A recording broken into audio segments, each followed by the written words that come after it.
Amis de la Vénusie, bonjour à tous, j'espère que vous allez tous très bien. Je suis ravie de vous retrouver aujourd'hui avec le vent, donc j'espère que ça va pas trop gêner pour faire la vidéo, mais bon on fait comme on peut les amis, hein, vous savez.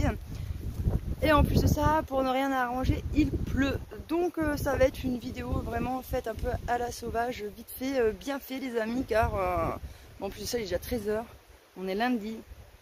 J'ai passé la fin de semaine, ça a été une folie les amis, un truc de dingue quoi, je vous jure, ça a été la folie. Déjà le jeudi, eh bien, je travaillais chez mon petit vieux là, donc toute la journée, et puis il se trouve que le soir je rentre un peu plus tard que d'habitude, parce que comme il y a Alain qui est là, eh bien il pouvait gérer un petit peu, si vous voulez, les copines quoi, les poules, alors que d'habitude, moi mon petit vieux, je lui dis copain, il sait qu'à 17 h, moi je me casse. De façon à pouvoir être sûr qu'à 17 h 30 je sois rentrée à la maison pour fermer mes poules. Je ne prends aucun risque avec voilà, les renards, les fouines, etc. Et du coup, ce soir-là, je rentre un peu plus tard. Alain s'était occupé du poulailler et tout, donc c'était cool. Et là, j'arrive à la cuisine, les amis. Non, mais je vous jure, un truc de dingue. Les amis, et je vois qu'à la cuisine, j'ai à la jointure en fait de plaques d'OSB, j'ai, si vous voulez, de l'eau en fait qui ressort par là.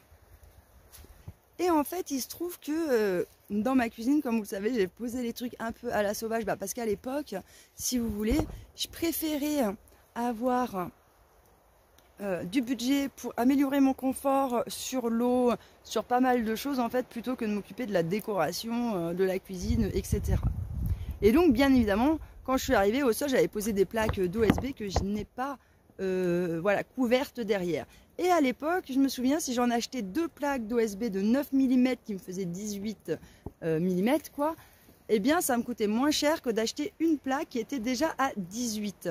Donc ce qui fait que quand j'ai acheté mes deux plaques en 9 mm au lieu de 18, je les ai installées, si vous voulez, comme ça, histoire que ça solidifie plus le sol et que les jointures ne se retrouvent pas toutes au même endroit. La problématique, eh bien, c'est que toute l'eau s'est infiltrée, hein, pile entre les jonctions en fait de ces deux plaques. Car pile là où il y avait la fille, c'était pile vraiment en jonction de ces deux plaques. Vraiment pas de bol, et c'était quand même une grosse fuite les amis.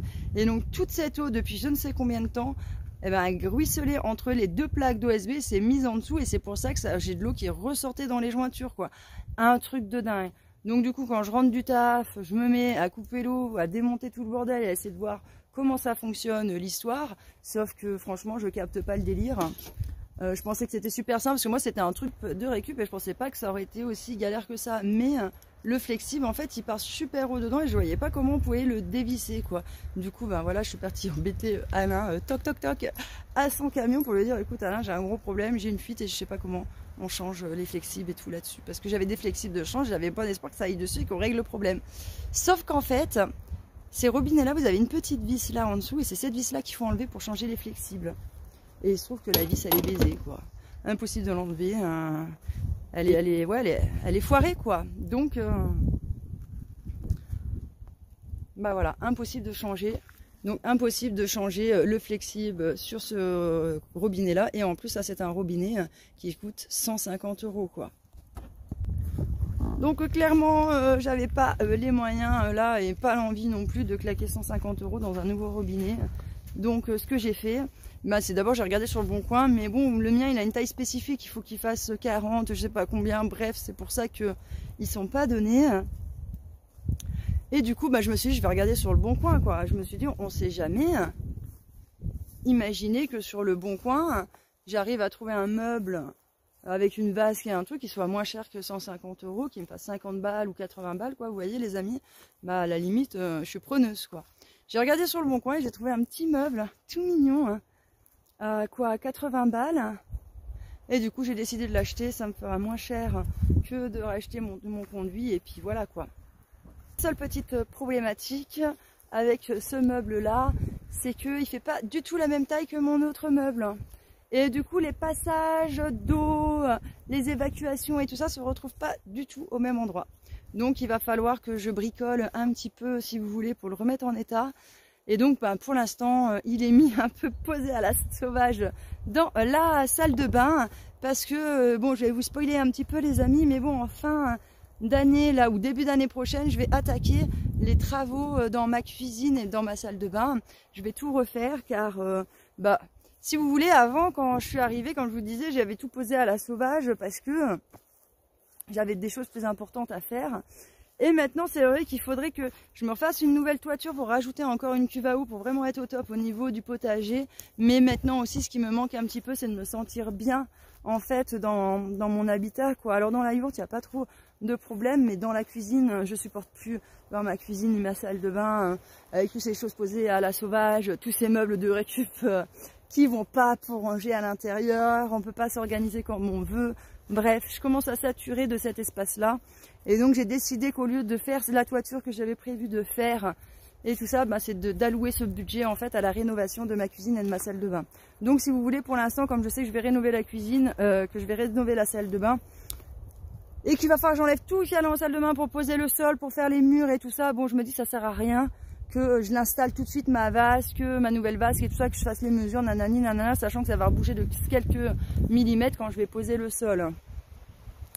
Donc pour l'instant, je vais rester un peu comme ça et je pense attaquer donc les travaux, comme je vous disais, en fin d'année parce que bah, il faut que j'attende que mes dalles d'OSB elles sèchent maintenant, j'ai pas le choix, parce qu'avec toute la flotte qu'il est tombée là-bas dedans, alors ça va que c'est l'hiver et que il y a la cuisinière à bois qui carbure et puis il y a quand même, c'est venteux par le dessous puisque je suis sur pilotis, donc bon ça va quand même aérer le dessous et puis bon bah petit à petit ça va régler le problème quoi. Mais bon voilà, j'avais un peu les boules, tout ça. Ça fait toujours un peu chier quand on a des frais comme ça qui sont pas prévus et qu'en plus j'avais des flexibles mais que je pouvais pas les changer quoi. C'est vraiment, putain c'est les boules quoi. Mais bon c'est comme quoi, vous voyez, vous avez beau être prévoyant un petit peu sur tout ce que vous voulez, ben voilà, vous pouvez pas prévoir que la vis elle sera baisée de votre robinet et puis vous allez pas pouvoir la changer quoi. Et d'ailleurs, Alain, il me disait que c'est pour ça que les plombiers, dès qu'ils voient un robinet comme ça qui est foiré, en fin de compte, ils disent au gars qu'il faut le changer. Ils se cassent même pas la tête à essayer de changer les flexibles, ni rien. Regardez comme elles ont bien grandi, mes cocottes. Ah, ça, c'est la cocotte qu'on m'avait donnée, l'Alsacienne, là. Bref, donc du coup ça a été un petit peu la course parce qu'il a fallu que je gère tout ça. Il a fallu que j'aille aussi au magasin de bricolage parce que comme je vous ai dit, ben voilà, je veux faire des travaux. Et moi j'aime pas aller à la ville toute seule en plus. Donc j'attends que Alain ou j'ai des amis en fait qui passent par là pour venir à la ville avec moi. Moi j'y vais plus toute seule, j'ai plus le courage. C'est bon, je peux plus, je supporte plus. Donc voilà, j'attends qu'il y ait quelqu'un pour venir avec moi. Donc on a fait un peu nos allers-retours. Et puis aussi, je me suis occupée de vider un petit peu avec Alain le bordel qu'il y avait devant ma case là. On a tout rangé correctement. Et puis voilà quoi, donc on a été pas mal occupés. On a fait aussi pas mal de jolis feux de joie. Bref, c'était cool, on est à fond, le pauvre Alain. Oh, heureusement que j'ai des journées où je travaille, où pour lui ça peut être un peu ce moment de répit, car c'est vrai que bah voilà, quand j'ai des bras en plus, j'en profite pour faire toutes les choses chiantes à faire seul pour le faire à deux parce que c'est beaucoup plus agréable quand on a porté des trucs lourds ou machin, bref quand on est à deux que quand je galère toute seule quoi. Voilà les amis, bon cette vidéo aura été ce qu'elle aura été mais voilà je suis crevée en plus aujourd'hui, vraiment la flemme de vous faire une vidéo donc c'est une vidéo un peu à l'arrache. Et voilà les amis, en tout cas je vous embrasse très très fort et j'essaye de vous faire une vidéo dans la semaine. Je vous dis à bientôt, ciao.